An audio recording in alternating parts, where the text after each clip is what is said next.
everyone, it's me, the Otaku Fango, here to review episode 17 of The Ancient Magus Bride. So with this episode, very interesting things were done.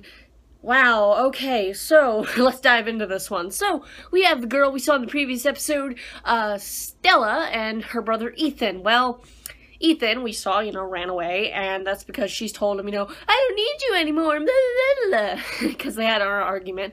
But, how does CHISE and everybody else fit into this? Well, basically, Stella asked them for help, and the way they went about that was really weird, because it was like, ELIAS took over CHISE's, like, voice and everything, and was like, what can you give us, and what can you compensate us with? And she's like, I can give you sweets, candy, yeah, and I'm just like, I don't think that's what he wanted, but, I guess it works.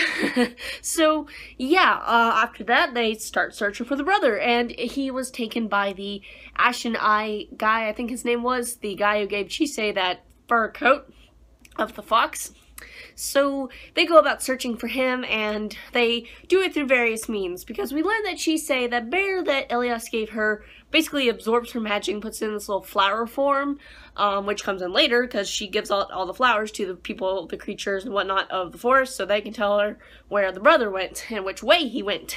And, well, that goes well until she runs out, then she has to give some of her blood. Yeah, and the girl, Stella, was like, no, thank you, but no, don't do that, it's bad. But, she's like, why can't you just, I don't know, and I'm just like, girl, look, they're mages, let them do what they do.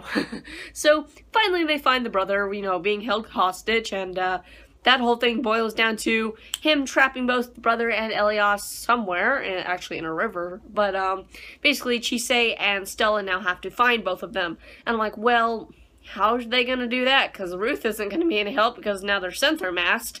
But how that goes about it was really interesting. I thought CHISE, because she was like, wait, I can turn into the thing with the thing. And I'm like, yeah, but, and then she turned to a bear, and then I'm like, a bear? Like, why a bear? CHISE the bear. That was really interesting, though, seeing CHISE as a bear. I was like, wow, okay. That was really interesting.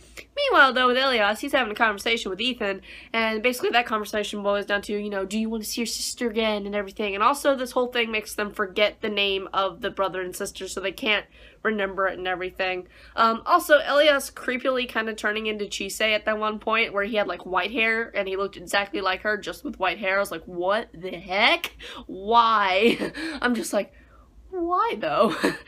Why don't you go back to that one form you have where you're like that man with the blondish hair, I think it was? But no, he decides to be a white-haired CHISE. Could that be considered cosplay?